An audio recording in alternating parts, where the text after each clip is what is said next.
What's up, ladies and gentlemen, and welcome to another Pop Culture Gamers video. And today we've got more of an unusual video for you because we're looking at these things, our USB cables. So what you might be thinking is, why is the USB cable an issue?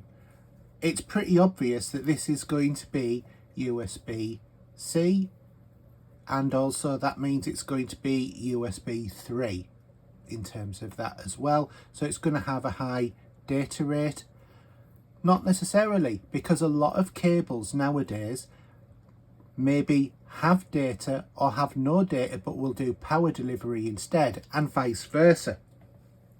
So you might be trying to charge a device that only does data, and then suddenly you're finding, well, why is it my device charging, and then blaming it on the device. And there might be nothing the matter with it, and there might be nothing the matter with the cable, which you might throw out.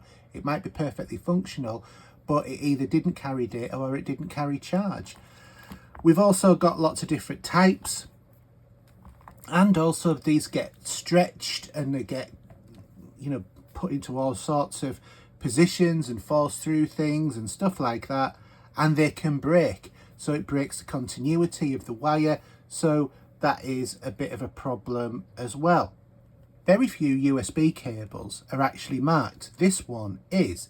It's 140 watt maximum cable, and it's an Anchor one, but this is to go with this beast of a battery that I've got. It's got 3 ports in there, but this is, a massive capacity, about 20,000 or something or other like that. It is really large. And then I've got another highly charged one, which is this Energizer one as well, and these do fast delivery, but if you pair it up with the wrong sort of cable, that's not going to work. So we need to basically have a way to check our cables and not necessarily rely on what's printed on there. So what we could do is put tags on our USB cables, especially if they don't have any markings like this one. This is just white, there's no text on here, there's nothing anywhere to say what sort of USB-C cable this is. So it would be really useful to be able to test this, see if this is power delivery, if it supports fast charge, and if it supports data as well. So what we're going to need is really a device to be able to read that, and I have the solution, and it is here. This is a device that I picked up from Amazon. You can get it from various other places as well, but this is a USB cable tester. I believe it's a little kit that you put together, but I don't think there's any soldering in this. So if I just move all these cables over to the side for a minute, let's have a unboxing. It's obviously got a QC past inspection label on here, so let's open this up.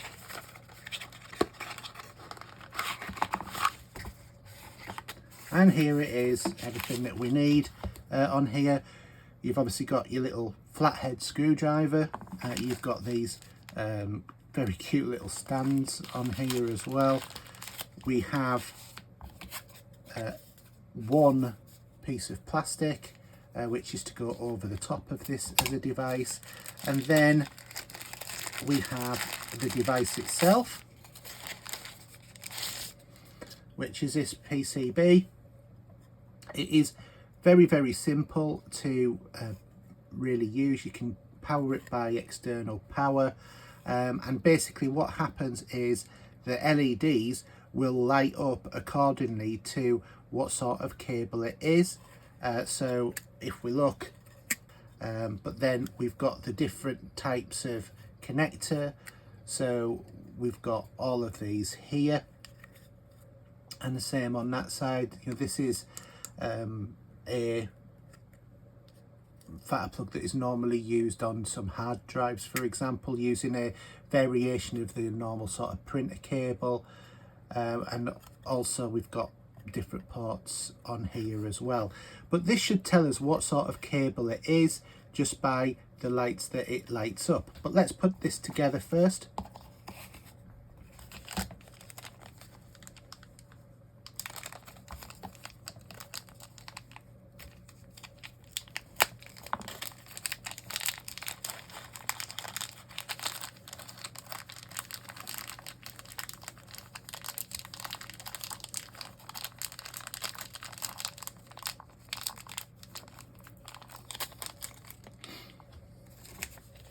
So there is a little instruction manual that comes with this, and it tells you what everything is. So we've got super speed, pair, power bus, etc, etc, which all links in with what is on here as well, so you can actually see what it's telling you. You can read that description on there.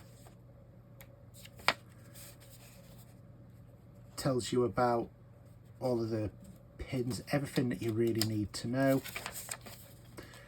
And then the USB identification sort of cables, so charging and data transmission, and high speed and all of that sort of stuff, and then it just goes into a different language after that. So first off, let's put this kit together. All we need to do is just take this off.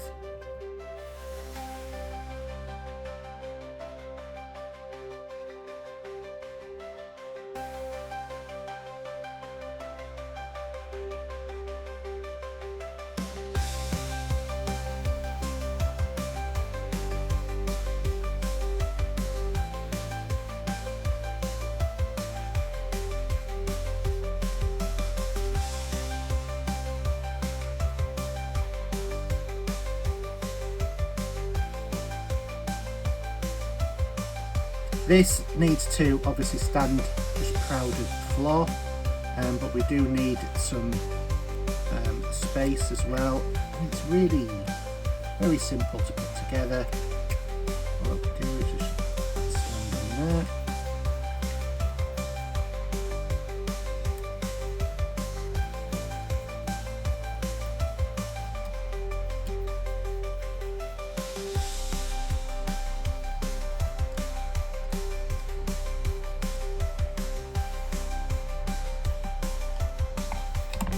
Then take our perspex apart, pop the first screw in, and screw it in, do it for all of the rest of them.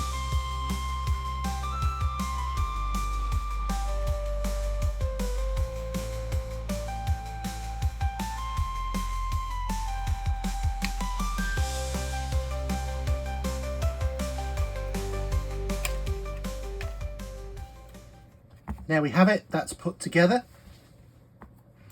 So all I'm going to do now is, obviously, like I said, this can be powered either externally or it can be powered by this battery, which I believe is a standard sort of CR2032 battery, so easy enough to get hold of.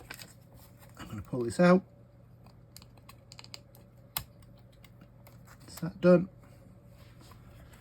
Don't know if this is switch it on or off, but let's try it. So we're going to take this one. So this is just a bland white cable. There is no anything on this cable. I don't know what sort of cable it is. So let's locate a USB-C port and then put the other side in here. Right, so that must be to turn it on, so let's turn it on. So what it's telling me now, the ground is lit, so that's good. The next two aren't, so this does do power V-bus, and it has a configuration channel. It does USB data positive, USB data minus as well. It's got bus power, and then again grounded, and this side we can see it's grounded. It's got the V-bus power again, and then grounded. So yeah, that's what it tells us about that cable. So we can take those out. Let's test a different cable and see what we get. So I'm going to test this one now. This one I think will be very much in terms of power rather than anything else. Oh, okay. So we've got C2D plus and D minus not lit, and TX2.